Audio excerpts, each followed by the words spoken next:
Back in time. Back in time, Morning Glory. Joe Tex.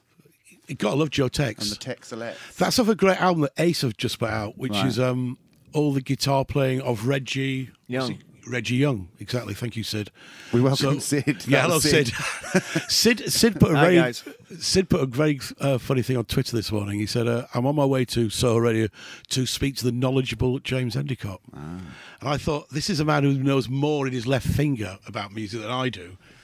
Welcome, Sid Griffin. Maybe so. How are you, Sid? Thanks, gentlemen. Good to see you both. Good to see you as well. How have you been doing? I've been doing well, frankly. I've not seen you for a while. No, I have. I don't know why, because I'm so Yeah, I out don't and know about why. it. When I go on the road, then I'm not only away from London, but I return, James, and I'm sort of unavailable because I have to make family commitments. But of course, lately I've just been doing what I call commando raids, weekends in Spain and Italy and all that stuff. Commando raids. Yeah, like 5 gigs or less. So I'm done for a while till I go out in April with the Long Ryders, and then May with Peter Case and a solo tour of the UK. So you've I guess you've never lost that bug of playing live. No, I like playing live a lot more than I like making records or any of the other, sidelines of this. I think playing live is where it's at, the interplay and the dynamic between an audience. And I totally agree. I mean, you've made some wonderful records, but I have seen you live a few times, and it's just exciting. Yeah, I really thank you for that. But I just think, live is a friend of mine. Did a video at his wedding, and I said, you must have loved that, the whole wedding ceremony and everything. He and his wife were like, oh, it was so great, Sid, it was so great. And the wife walked away, and the guy said, you know what the best part of the wedding video was? He said it like he was going to sell me something. Do you know what the best part of the wedding video was? And I leaned forward like he's going to say something dirty or, try and hit me up for 50 quid. I went, what? He goes, when you walked on with a pickup band, everyone's kind of like, eh. And then in 20 minutes, you had everybody on the dance floor going, hey. He said, it's the most impressive thing I've ever seen you do. And I said, I should just play wedding receptions, apparently. Absolutely. No, playing live is it, man. Yeah, definitely. So anyway, what I want to do today, Sid, if you don't mind, I want to go right back to LA in the sort of late 70s, early 80s when you moved there. But in the meantime, the main reason you're here is that the Long Ryders, the thing that you're probably the most known for, have got a brand new album out called Psychedelic Country Soul. Yeah, Psychedelic Country Soul, the first Long Ryders album new studio album in 33 years. 33 years. In terms of an archive, we put out a couple of live albums during the ensuing 33 years. I would like to think, actually, so I'd like to think it was 33 and a third years Yeah, ago. I like to think 33 and a third years, too. I blew the joke. I should have said that. A vinyl head like me, I should have said that. But, yeah, it's been a long time, and it was just part of it, James, and part of Raff and your listeners. Yeah, I just couldn't go out and do the same songs again. Oh, really? It was that? Yeah, we don't play that frequently, but when we play, we like to keep it at the standard of it was in the old days. We had a very good live show. Thank you very much, the Long Ryders. Did a very good live show. So, but I told the guys after the last swing around, I think it was the East Coast of America, about 18 months ago, two years ago. I said, look, guys. If and when we do this again, I cannot play certain songs again. Sure. I mean, I'll play the biggies like I Had a Dream and Looking for Lewis and Clark that you of course. have to really do. But some of the sort of deep cuts or album cuts, I'm going to go spare if I have to play them again. And they all laughed, and two of them were already of a mindset. I was the third guy to jump on the let's do new material. So here we are with a brand new album, and I'm thrilled. I think we'll do about 6 songs on the spring tour, and we're going to go to the States in the summer, and we'll maybe do the other 6. I don't know. Yeah, okay. Well, I think we should start off by playing a track off the new album. And I want you to choose one, Sid. And tell us why as well. Have a look at the track list in case you've forgotten. If you don't mind, there's a wonderful song on here that... can we do Walls first, or is that sort of You could do whatever you want. There's a song, it's the 10th song on the album. It's Walls by Tom Petty and the Heartbreakers. Oh, yeah. There's a story behind that, but maybe we should hear the song first. Let's hear the song and then it's a TP song. It's not our song. Yeah. Okie dokie. Long Ryders on Morning Glory.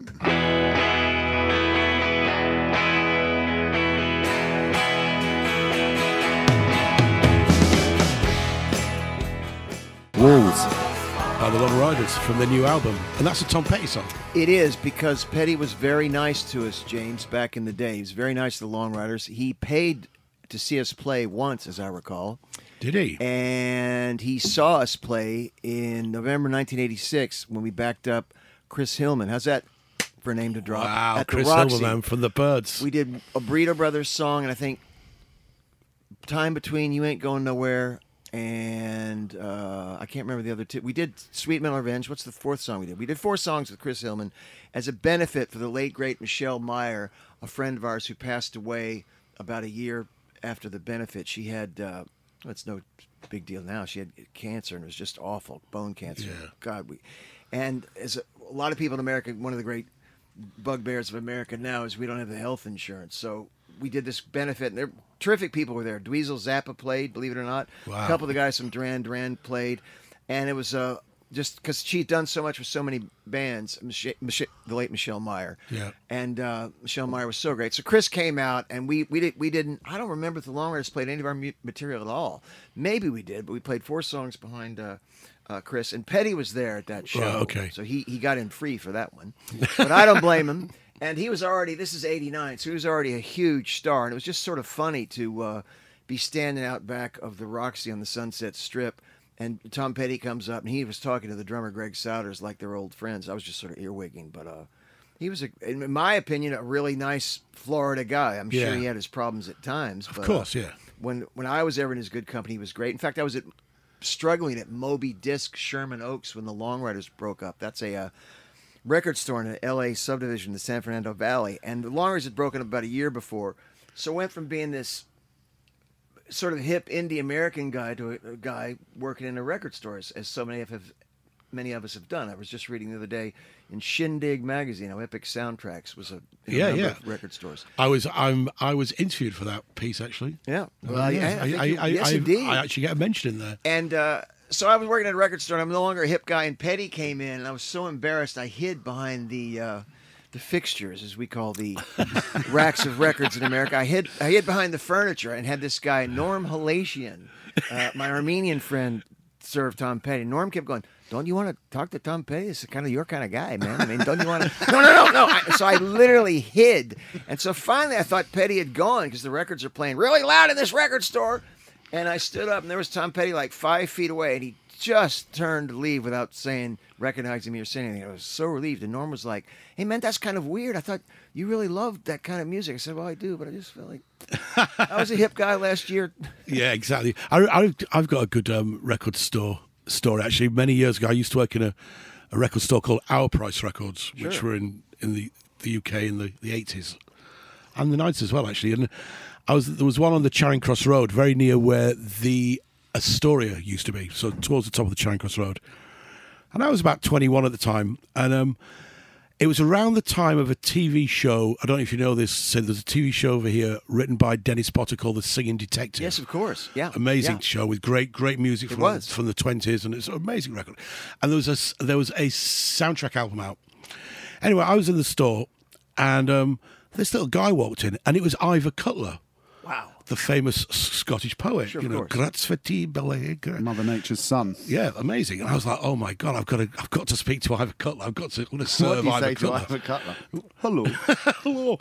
And what was really weird about this, I don't know if they did this over in the States, they probably did, but the record store counter was unusually high, so you sort of looked down on the customer, which is quite daunting if you're one little kid want to buy an indie record or buy the new Madonna single or something. And Ivor Cutler is quite small anyway. So you have this big difference. Anyway, I said, I went, "Good afternoon, could I help you?" He goes, "Hey, do you happen to have the new LP by the Singing Defective?" From him too. That's genius. I just was nearly in tears of joy and laughter, thinking I knew at that moment, Sid, that I would be telling that story for probably until my dying breath because it's so brilliant. Let me do one, James. Okay, go on. Sort of two guys in a pub swapping. Can you Yeah. How about this one? I worked in a defunct, now long gone California chain called The Warehouse, which was not a hip chain. But this is right when I got to LA in 1977. Which is good that we get into that because we're going to start. It was not a hip chain. I worked in Rhino Records, which was the hippest place on earth later. But I worked anyway, the long story short, 1095 Broxton Avenue near UCLA in West LA. Anyway, this lady came in and spoke to one of the clerks, and he smiled and pointed towards me, and obviously saying, "Ask that guy there." And it's the nice Southern California housewife, just a sweet lady, came walking towards me. The clerk behind him, was just trying to hold in his laughter. Right. And I thought, okay, here comes some nice lady. She's going to buy a recording for her son or daughter that's of a new, maybe a punk band, because punk had broken. Yeah. And she doesn't know anything about them. And you know, she's made my fellow clerk smile. And the lady came up to me, this sweet Southern California middle-aged, middle-class lady, and said, that nice young man over there said you knew something about jazz. And I said, well, yes, ma'am. As a matter of fact, I do. It's not my specialty, but I do know a fair bit about jazz. What can I help you with? And she says, have you ever heard of Django Reinhardt? And I tried not to laugh. Folks, if you don't get it, it's Django Reinhardt. You don't pronounce the J. And I said, yes, ma'am, I have, because I don't want to laugh in her face. And she says, apparently he and a fiddle player named Stepan Grappelli recorded live in their hot tub in Paris. And if you don't get the joke, it was the Hot Club of Paris, which was the jazz venue which they made famous in Paris. But being a Southern California lady, she figured it was a hot tub. Of course. And I had to bite my lower lip because I hot tub didn't in want to Paris. laugh at this sweet housewife. I didn't want to laugh at her like she's a square. I mean, if you've seen the movie High Fidelity, Jack Black's behind the counter at Championship Records.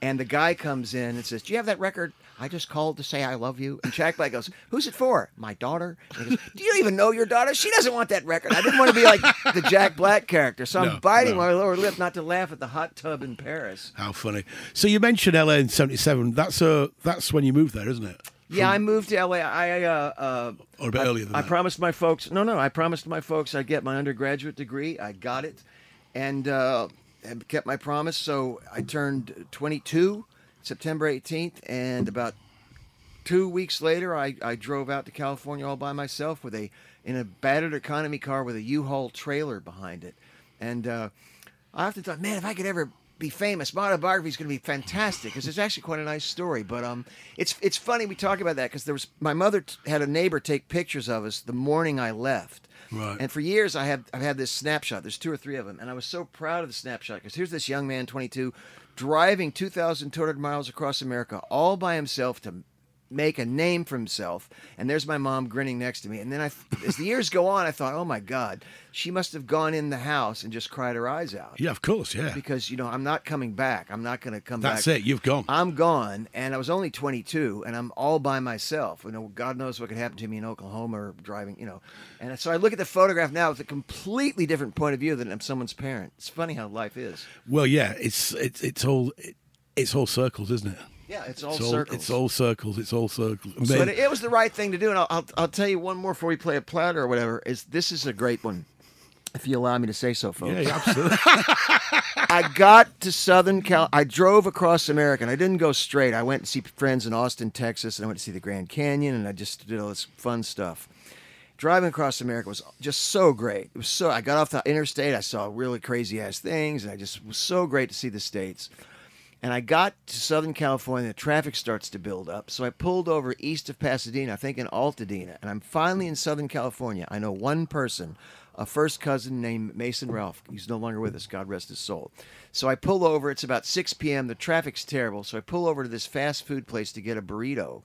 And I turn on the radio, and there's Rodney Bingenheimer on Rodney on the Rock, which, if you don't know, listeners, he's a very famous American DJ who's now on Sirius XM with his own show. So Rodney on the Rock is playing, and he goes, this is the first, I went from the left of the dial to all the way to the right, and he was the last station on the right. So I'm going on the left of the dial. There's sports, there's a Led Zeppelin track, there's a Jackson Browne track, there's another Led Zeppelin track, there's another Jackson Browne track, there's talk radio banging on about Jimmy Carter's a jerk, and then there's another sports channel, then there's more Led Zeppelin, then there's Jackson Browne. It was just, and I got to the right, and when I turned into KROQ, before God in heaven, this asthmatic voice goes, hey, it's Rodney, we're back, and we're going to play the Sex Pistols' first 3 singles, all the A-sides in a row, then I'm going to play all the B-sides in a row, with no breaks. He does sound like this, folks. I'm not making fun of him. With no breaks whatsoever, all 6 songs, so get your tape recorders ready, put a cassette in, and tape it. And I just thought the whole thing was mind-boggling. I'd never heard the Sex Pistols. Right. I'd only heard of them. Right. I knew who they were, and they were an inspiration, but I'd never heard 2 seconds of their music. I'd read about them. So I sat there eating this burrito in this fast food parking lot, And what's the first one? Anarchy in the UK. Yeah. And then I think God Save the Queen. And what's the third one? Pretty Vacant. Pretty Vacant. probably, Yeah. Maybe Holidays in the Sun. I can't remember what order. No, I they think were. Holidays is fourth. Yeah, that might be the fourth. Anyway, so then the B-sides came on. It was No Fun was one of them, and I was blown away. I heard 6 Sex Pistols songs in a row, and I was just blown away. And it happened the moment I pulled the car over in Southern California. It was really like a lightning bolt coming down. Wasn't It was unbelievable. I mean, I still think those first few singles are fantastic. Of course they are. It's just so weird. You're inspired by this, just photographs and articles of a band you've never seen, never heard, never going to see, never did see. And then you get to this town, you pull over because I thought when the rush hour dies down, then I'll carry on to my cousin's Mason's pad where I was going to stay for a while. So you were actually on your way to LA. Yeah, I knew one guy, and Mason said you can stay with me for a few weeks till you get on your feet. So were you going there to become a musician? Were you going there to form a band? I was going to go there to form a band. So what sort of band did you want to form before hearing the Sex Pistols? Well, it's to make a long story short, a wonderful guy who I later was pretty big friends with named Greg Shaw of Bump Records. Oh, yeah. He wrote an article in a Phonograph Record magazine, which, gentlemen, was a free giveaway magazine at record stores. On your way out the door, it was just in a rack, and it was free. It was a tabloid, like Rolling Stone kind of thing. And Ken Barnes, who later became a friend, had a column. And this article of Greg Shaw, who I'd be friends with within the year, said that there's this, I just went to England. I stayed at Friends. I saw this band called the Sex Pistols playing the 100 Club, and there's a photograph of the band. It says they were young, they weren't very good, they were incredibly fun and enthusiastic and powerful, and they did a cover of a Dave Barry song. I think it was I can't remember which one. Don't Give Me No Lip Child. And they did a Small Faces song. I think it was What You Gonna Do About It. I can't remember which one. It was. And they did this, and I read the article, and I thought, there's this packed out club, and there are these goofy looking kids on stage. Because if the Sex Pistols seemed menacing then, they don't now. I look at them now and I think, these are just kids. Yeah. But anyway, I thought, hang on. I'm in Kentucky, right? I haven't gotten in the car to go west. I'm in the car. I can do that. I have a young band that's enthusiastic, but not very good. We do a Small Faces cover. And I thought, they're doing what we're doing here, and while they're not very good, they're wildly exciting and fun. They draw a crowd. Well, that's what my little band was doing. And you that just gave you the encouragement. That gave me the idea, let's go to California and make it. So I went to California. This is the bad part of the story. I went to California, and I said, fellas, I'll get a place, and we'll all come out. We'll try and have a band. And I got out and got the place, sent a signal, I'm ready, and they didn't come out for like, a year and a half or something. And when they did, they had a drunken weekend, then they went home, and that was it. Oh, my God. I was on my own. We should play some music. Yeah, man, sorry to waffle on. No. Let's hear another one from Well, Psychedelic Greenville's Country. the single, the very Yeah, first it's song. a great song, Greenville. You want to play that? Let's play Greenville. And then we'll carry on from 1977. Here we go.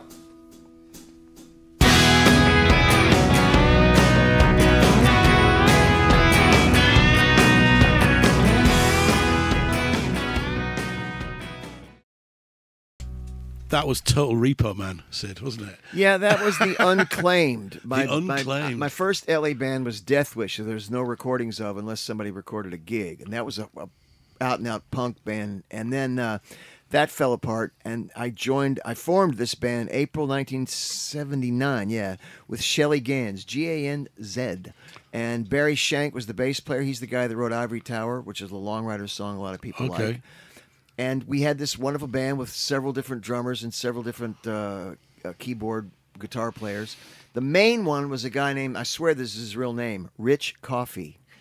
Richard Coffey, his real name, Rich Coffey. Wow. And everyone thought it was a psychedelic name, especially because his dear friend was also a real name, Eddie Flowers. No way. So everybody thought Rich Coffey and Eddie Flowers were bogus names, like, Sid Vicious or Jack Hammer, that kind of thing.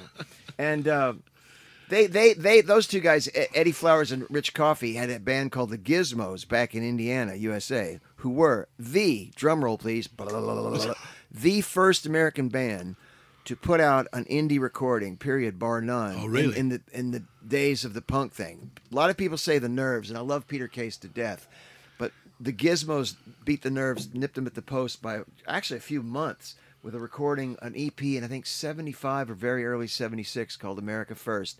The next one is The Nerves with my buddy Peter Case. Okay, so that was your So I band. fell in with the right guys. No, so you fell in with the right Or guys. So girls. you're there, and so around that time you're playing. And so, what sort of shows were you playing in LA? What sort of venues were you playing?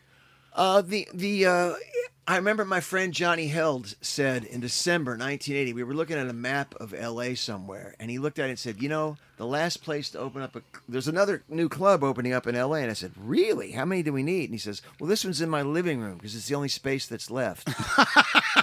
It's really hard to explain to people.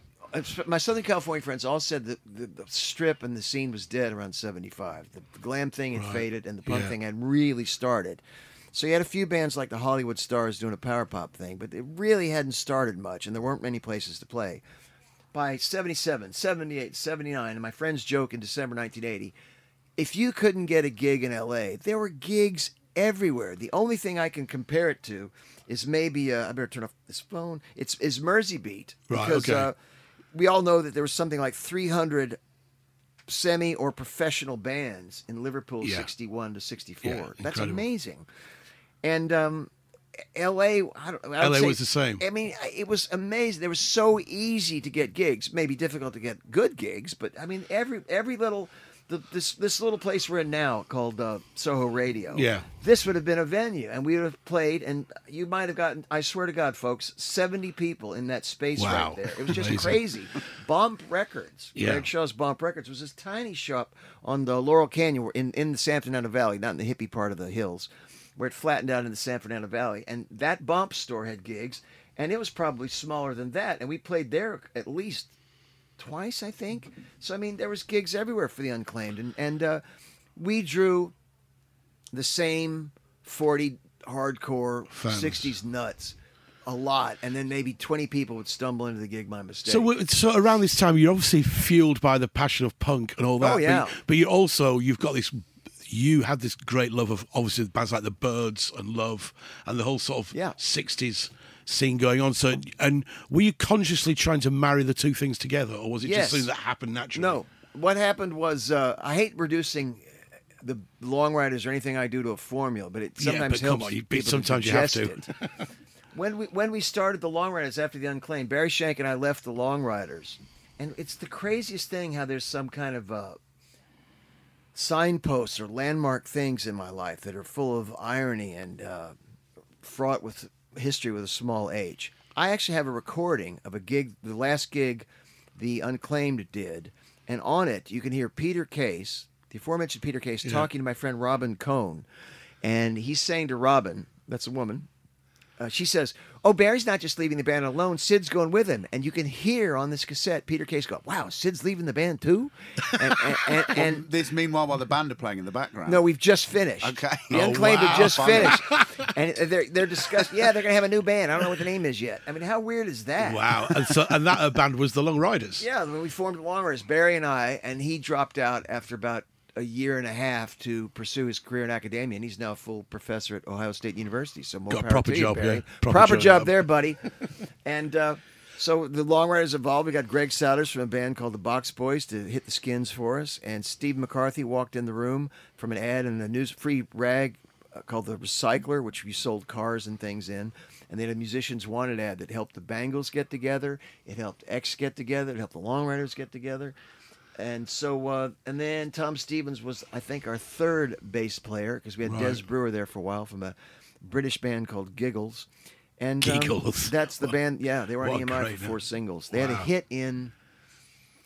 They had a hit in Turkey, and I think it was Sweden. Something about a gorilla. I'm not making this up. Yes, you something are. Like you turn me on, you gorilla, or something like that. Yeah, they had a So- freak hit. So Anyway. I read that when Steve walked into the band, he added an element of country to the Long Riders, which probably wasn't there. Was it there? Were you into country at all? Yes, I was. Being You from were. Kentucky, I Well, loved of course, yeah. C&W and bluegrass. But it was interesting. It's hard to believe now, but the early Long Riders, and someone made... Tom Stevens collects everything, so he even collected the early Long Riders that he didn't participate in. And someone sent him some demos, and he gave me this gift a while ago, Tom Stevens, bless his heart, that was a CDR of the early Tom Stevens' Long Ryders, and there's a really, this is hard to believe, but there's a real element of sort of, not Devo, but certainly Magazine. Okay. And Howard Devoto and some weird things like that evolved later into sort of Franz Ferdinand. Most of that went out the window when Steven walked in. And so we retained the punkish energy in the rhythm section. Right. And then got Steven to layer it over the top with some C&W, and that became the Long Ryders. That became the sound. Now, so a thing that I'm really, really interested in, I first became aware of the Long Ryders a little bit later on, probably around the time of your second album. Yeah, man. Which we're going to be playing a track of in a minute. The single Looking for Lewis and Clark, which was a big hit in the UK. Well, hit in the UK. It was successful. But you were lumped in, rightly or wrongly, you could tell me, with bands like the Dream Syndicate and all this sort, Green on Red, as something called the Paisley Underground, which I'm very fascinated by, the Paisley Underground. I thought it was an amazing name for a musical genre, and still do. Was that a sort of enemy? No, it wasn't an enemy thing. It was actually it was. I'm sure Sid will tell you. I think it was a guy from the 3 O'Clock. Michael Corcio of the 3 O'Clock was doing an interview, and he's with the LA Weekly. And I can't remember if a friend of his gave him the phrase, but he said, yeah, it's kind of like some kind of these 60s influenced bands that are coming out now. It's kind of like some kind of crazy Paisley Underground. And it's stuck ever since. Stuck. But it's Paisley referring to the pattern. Yeah. Presumably, as opposed to the town in Scotland. We're not all from Scotland. And it was a reference to the Dream Syndicate sort of template, if you will, was the Velvets Underground, and the Dream and the Rain Parade's template was sort of that ethereal side of the Byrds, like a song like Thoughts and Words. Yeah. And the Bangles were sort of Beatley based, but took it someplace else. And Green on Red had this crazy kind of I don't know, Doors. I used to love Green. I used to love Green on Red. Well, I still do. I think they're incredible. I mean, so everyone had a kind of.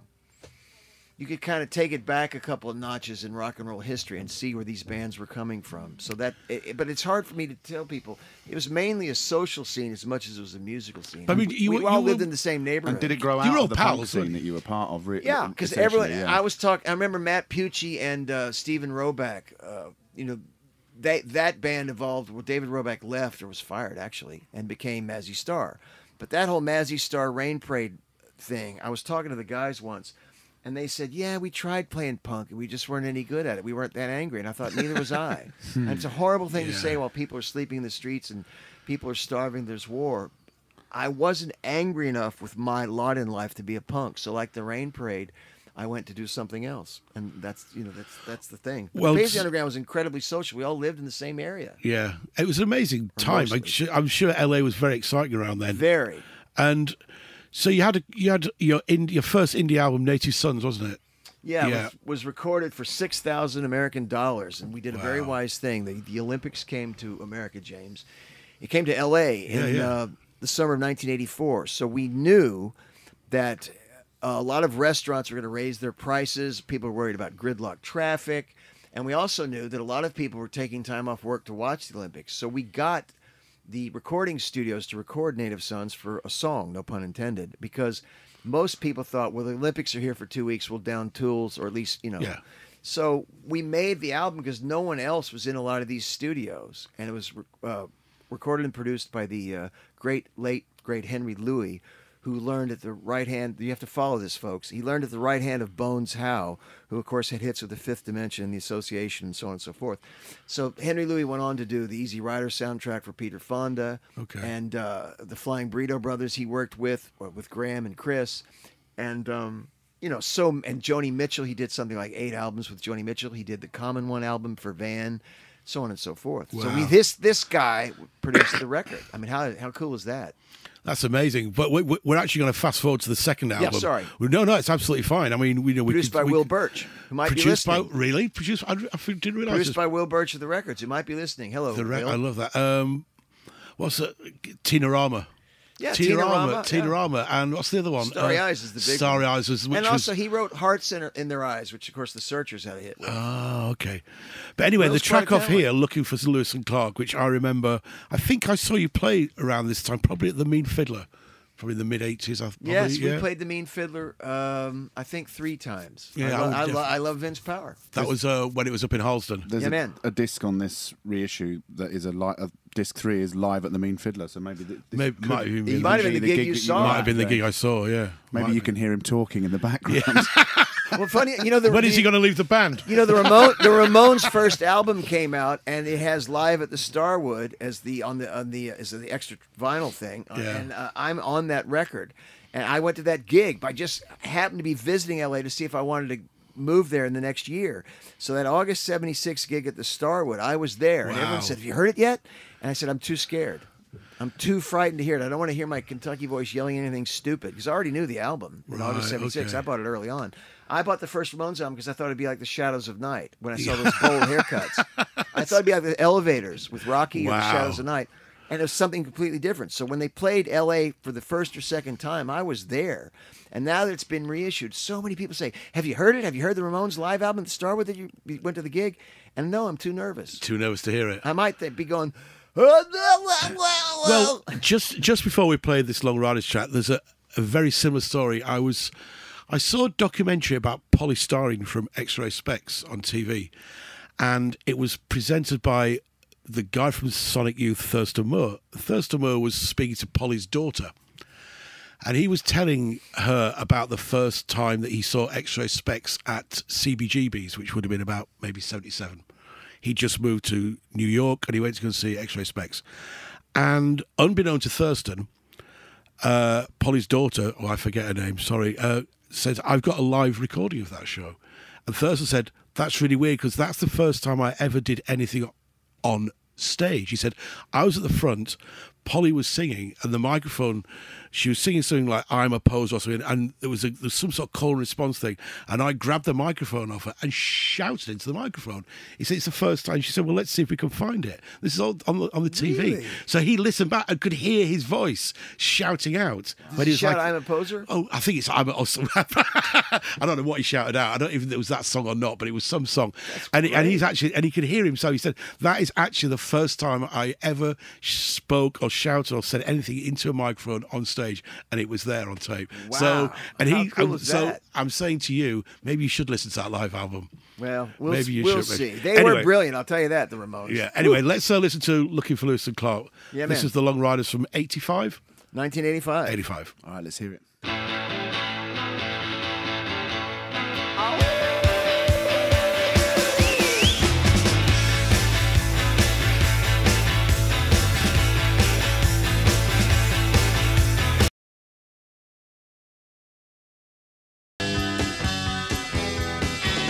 Birds, the selection of our guest today, Sid Griffin from the Long Riders. The reason why I brought that one is because I read a little interview with you. I think it might have been yesterday or last night. I think this might be the thing you did yesterday, actually. For Turn. You said that Turn was one of your favourite records. It's one of my very favourite records of all time, because several reasons. One, the lyric is over 2,000 years old. It's from the Old Testament, of course. And other than "One Tree Hill" by U2, I think it's the oldest lyric in rock and roll music, being that from the Old Testament. The other reason I like it so much isn't what you'd think. It's because, to me, it encapsulates, James, right, the President Kennedy-styled enthusiasm and optimism of the United States at that time. Yes, the poor man was shot 2 years before the record was released and assassinated, but it's a very positive, uplifting record, and I like its message. And it's a subtle anti-Vietnam War record because the build-up for Vietnam had started under President Johnson. So I really like what it says about just life in general, philosophically, and particularly the America of that day. Sure. You don't really have this kind of optimism in pop music now, and it's just a great record. Well, what's one of the other reasons as well is that actually it's a nice little link here. So as the Birds, of course, Graham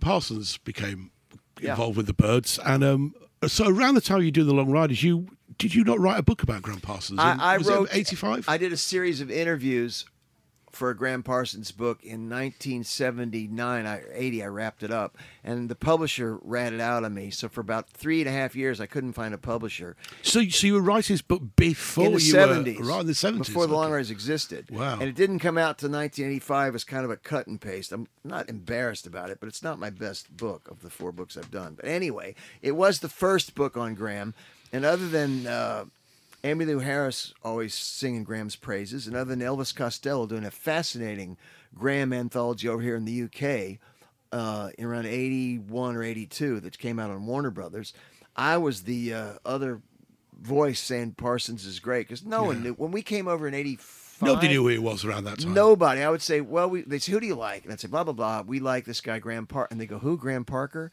And I had to tell so many people, no, Graham Parker's great, and I do love Graham Parker. He's a great guy. Yeah. But no, this is a different guy. I mean, I had to tell so many people that it was incredible. And this is like Enemy Sounds, Melody Maker. Yeah, I had no idea. He was. I remember when I first heard Grievous Angel, and that album, and it's just like, what the hell is this guy? And then you realise the Birds and the Flying Burritos, and it all just sort of came to life. And when we did the 2 or 3 times we were in Tom Petty's good company, name dropper, but it's true. He was saying that he thinks Grievous Angel, the Graham album, Return of the Grievous Angel, might be his most favorite album of all time. Okay. Tom Petty said, I couldn't say for sure, but it might be my favorite album of all time. It's an incredible record. Yeah, it's it incredible. is. And hats off to you for writing. I didn't realise we were writing it when you were like in your late early 70s. 20s. Yeah. Oh yeah. I was just a kid, and just didn't come out for like Let It Be's not the last Beatles album, even though it came out last. This is just one of those crazy things. It didn't come out for almost 4 years.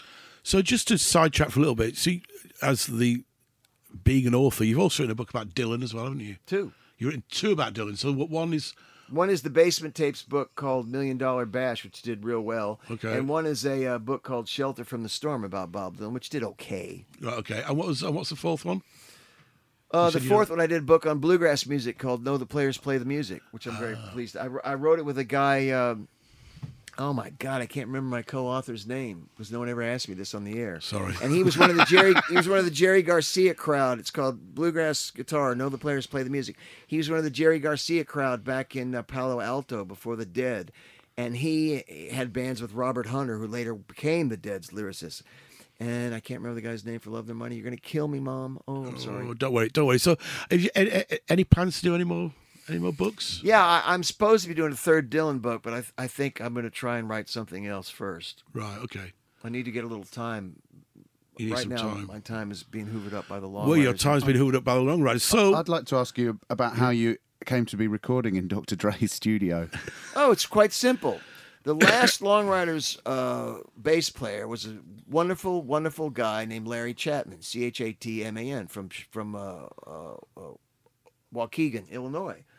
And Larry was our dear friend, and we picked him up as a roadie and then a bass player when Tom had to go back to being with his family for the final tour of the Long Riders. He was the bass player. And anyway, I've been friends with Larry since 82 or 83. And so this last tour in 87 or 88, he was our bass player. And he kept saying, man, you guys gave me a job when no one cared. He had been the bass player for George Clinton in Funkadelic. He was not a nobody. It went from like Bootsy Collins to was it the Brothers Johnson? One of those guys. Then to Larry. The baton was passed to Larry. And Larry then came to L.A. after leaving Clinton and couldn't get arrested. And he's a brilliant bass player. So after he worked for us, believe it or not, folks, there was a certain cachet working for the Long Riders. So he got a job for this guy, that guy, and it worked into a position with Dr. Dre. So for about the last 29 years, he's been Dr. Dre's main man. I mean, they're like blood brothers. And Dre's main man, PA, is Larry. And Larry's been saying for about 28 years, Sid, I'm going to pay you back one day. I'm going to pay you back one day. I'm going to pay. All right, Larry, that's fine. We're brothers. Don't worry about it. So I thought Larry would take me to lunch one day. I thought Larry might buy me a guitar at the most outrageous. But what happened was he called me in April 2016 and said, or April 2017, and said, I got it. I'm going to pay you back. I said, okay, go. And he says, I'll give you a week's free time at Dre's studio in L.A. Now, Dre owns the old Val Gary studio in the Valley. He's the producer that did hits like Betty Davis Eyes for Kim Carnes. Really classic pop rock, middle of the road, accessible to everybody hits. And I said, you're kidding. He said, I'll give you 7 free days with Dre. You guys come and make at least an EP, right? And so I got the guys together and said, this is what, and they said, yeah, we're there, new record. And so we paid for Ed Stasium, who used to work for the Ramones, to be our producer. And we paid for the engineer, Lola. Hi, Lola. And we paid for the sandwiches and the air flights and slept on sofas and made a record. Because the great Larry Chapman gave us this time at Dr. Dre's state-of-the-art studio. Dre, where's Dre, you ask? He's down the hall. He's in a studio not much bigger than this because he uses beats and samples. Yeah, you know, he doesn't need a big studio. Live room. In fact, just before we were in the room, Dave Grohl had been there because the Foo Fighters actually recorded Dave Grohl's house in L.A., but something had gone wonky with the desk, so he was recording an album and they couldn't stop, so they just shifted to Dre's place. So it's a state-of-the-art studio, and that's how we made the record, Psychedelic Country Soul. Wow. Cool So story. So had you decided to make a record before you were offered the studio space? So you had, I mean, even though you were saying earlier, the beginning of the show, you were saying that, I don't know if it was on air or not, we were talking about you playing live, and you were saying that you wanted to play new stuff. So you must have had in your mind about wanting to make a new Long Ryders record.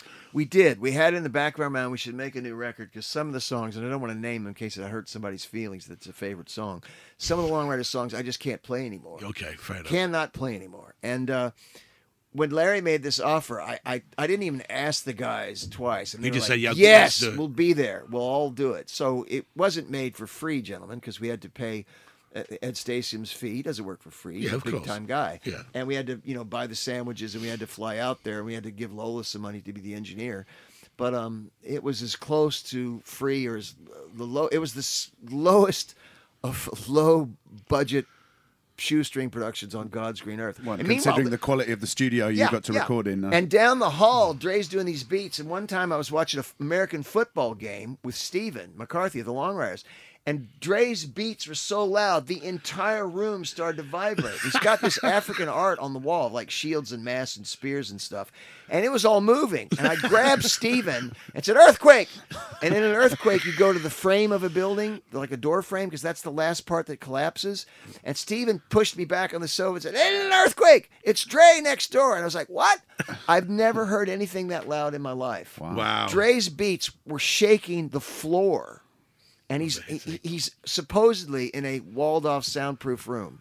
I've never heard anything that loud in my life. I literally thought it was an earthquake, which I'd experienced from living in Southern California. Of course, yeah. I just love the idea of you working next door to Dre. Well, it was an unexpected. I was just. I got my picture in the sleeve notes. I was like, okay, well, I was like Dr. Dre. I got my picture it didn't taken with necessarily Dre. add up. I mean, he's not the roughneck he was 26 years ago. No, He's a calm down corporate guy. He has his dark chapters of his life, but he's now he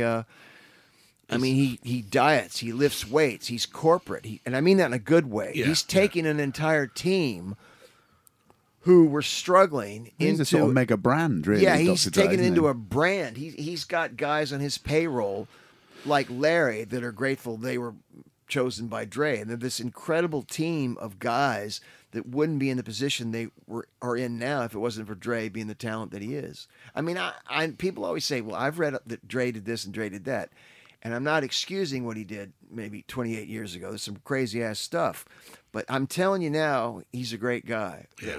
As 2017 goes, I met a wonderful guy. End of story. Yeah. So when you made that phone call to the other 3 guys of the band and said, "Look, let's get back together. We got this studio time." I guess they were all up for it. They couldn't believe it. Let's do it. I mean, I know you've been playing shows probably for about 10, 11 years, haven't you? Yeah, we started playing shows again. I think Atlanta in 2009 called for 2 shows, and we did the 2 shows. Okay. And I thought we'll never play again. And then the next thing I knew is that about 5, everyone kept calling, and I turned them down around 2000. Oh, I can't remember. 2014, the offers were so good to go to Spain. I said, we've got to do this. Yeah. There's a festival alone that'll pay for the flights. Yeah, exactly. So let's do some dates around So that's that. one thing doing the and shows. that broke the dam, 2014. Let's play some shows. But then you get into the studio, and was it like it was back in the day, or? Well, yeah, we everyone learned the songs at home, James. So Yeah. it was I knew the songs before we went in there. We rehearsed 2 days with Ed Stasium in a studio where next door there are all these famous LA bands that are younger than me by 2.5 generations, so I don't really know, and There are all these, and they're, hey, who are you guys? One of the Long Riders. Oh, my grandfather told me about you. And it was 2 days of rehearsal. We knew the songs. We went and started recording. It was easily done. It was stressful. I wouldn't say it was fun. No. Because we had to get the record done. That's It wasn't going like, some in 7 days. it was, yeah, it wasn't like, we had 8 days because I begged Larry for an 8th day when we got there. The band may not know this or deny it, but it's true. After 2 days, I knew we wouldn't finish, and I begged Larry for an 8th day, which he gave us.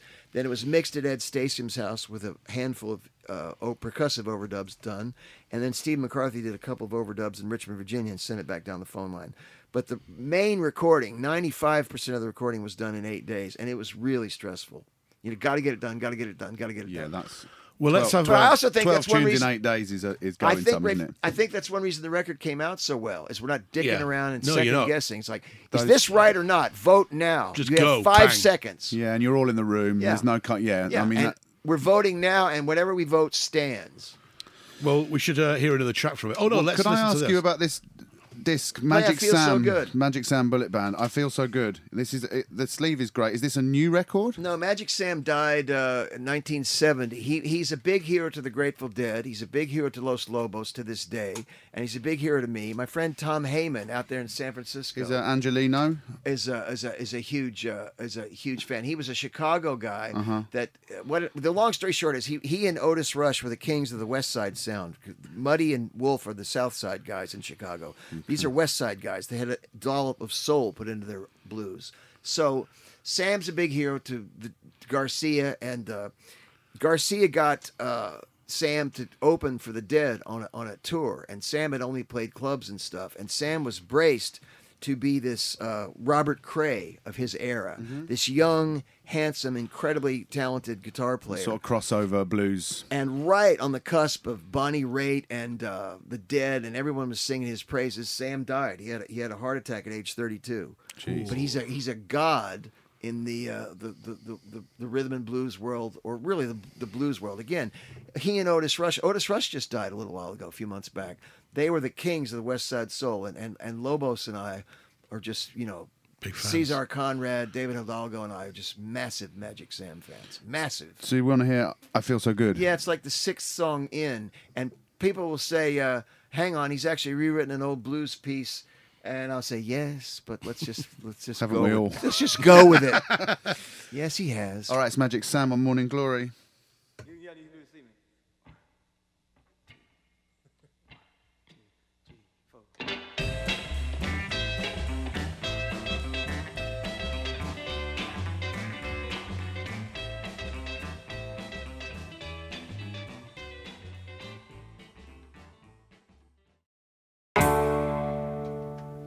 Amazing. That was Merle Haggard. Thank you, Sid. One of That's Steve McCarthy's big heroes. Well, one of mine, but particularly Stephen's big hero, Merle Haggard. He's like kind of what Bob Dylan is to you or me, James. Yeah, That's okay. how Steve McCarthy of the Long Riders feels about Merle, and well that he should. Absolutely, yeah. So thanks for bringing that in, and also that great track before Magic as well. Sam. By Magic Sam. Feels And so I've good, not I heard want that a boogie. before. Yeah, From I'm an album gonna called investigate West that Side album. Soul.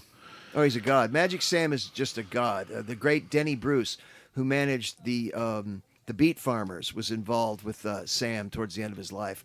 And they were all trying to break Sam. He, as I said to you guys off mic, he was going to be the Robert Cray of 1970. And the Dead and everybody was into him. And he played the Fillmore West and knocked him dead in San Francisco. And then he had breakfast one morning, complained of heartburn, and just fell down dead. Right on the cusp of success. Crossing over to a white hippie audience. Right on the cusp. Sheesh. That's where we all want to cross over to. Give me The them hippie white audience. hippies. Give me the white hippies. They got so They much got money, some those bucks. guys. They got a lot of bucks. Me They're and running Otis the Rush are world. starving. So, Psychedelic Country Soul, is it out? Is it out this week? It's out Friday. It's out Psychedelic Friday. Country Soul, first Long Riders album, 33 and a third years. 33 third It's out years. Friday, February 15th. Wow. And we tour the UK in April. In April. And Yes. where are you playing in London? So I can come along? The Islington Assembly Halls. Okay, I know it on well. Upper Street. And are you playing all around the UK? We're playing 4 UK shows, and it's gone so well. We're then going to the continent to play. It's gone so well. There's rumors we're going to come back in October, November. Great. The ticket sales have been that strong. I think we're Manchester, Southampton, and I can't remember the other one. That's great. And is the record coming out in the States as well? Yeah, it's on Omnivore Records. It's out also this very Friday, the 15th, on Omnivore out of LA. So we're very pleased. It's on Spotify. and Tumblr and all those things as well. So we're laughing. I'm really, really pleased at the reception. I'm not just saying that to be Mr. Showbiz. But you are. I am. Reviews you are very good. pleased. Reviews are good. Must be great. You know, back in '87 when the band finished, you know, you wouldn't think you'd be sat here in 33 no, I figured years' that time. was it. And then Yeah, Baggy came in, and then after that, sort of shoegazing and things, and then Britpop, and I just thought, well, that's me. I didn't realize this Americana thing, which we were part of back then, which no one really cared about then. Yeah. I didn't realize that this Americana alt country thing would grow the way it has. Yeah, and it's you'd crazy. now have a guy like Bob Harris and his wonderful wife Trudy curating and hosting this wonderful Americana UK festival. I didn't dream that would ever exist back That in was the day. last week, wasn't it? Yeah, I didn't dream there would be any call for that or that it would exist. Didn't dream it. It's amazing. Well, you know, and everything's so much more accessible these days. It's so easy to find these artists, you know. As Greg said, it's like we're a band young people like checking out. It's amazing. I go to our shows and there's guys that look like me, and then they bring their sons Yeah. or daughters, frankly. Yeah. It's just amazing. It's really gratifying. Well, Without getting too sentimental. Let's hear one more from the record before we go. Well, I just want to say thank you for select a coming in tune? as well, Sid. Yeah, thank you guys. We're going It's to hear been one more from the record. I think we should hear Let It Fly, which is the second track on the record, and it features, as I recall, the Bangles on backing vocals. Oh, la la. Your famous friends, the Bangles. Yeah. Well, we're going to listen to that. It's from the new album out on Friday. Thanks to Sid Griffin for coming in. Thanks for having me, guys. Do check out the Gal. new record. It is really brilliant.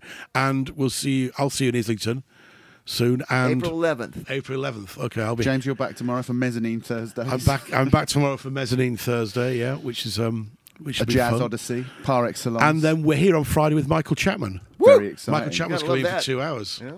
He's going to be, I'm going to be playing lots of Michael Chapman stuff and hearing stories about Elton John, Bowie, Mick Ronson, How everything. they all ripped him off. And how they all ripped him off, and how Quite he's now he's lauded by the sort of Cafe Auto Society. So, but all good, all Better good. than It'll be somebody not. You know, got to have somebody loving. Gotta have somebody come on. loving it, yeah. But So that'll Michael be fun. Chapman, that's groovy. fun. Yeah, that'd be great. So, Okay, everyone. Bye. Simone Look Marie yourself. in next. Yeah. Keep it locked to Soho Yeah. Radio. We're Ding back dong. tomorrow. Cheers, Morning everyone. glory. Bye. Bye. I am God. Peace.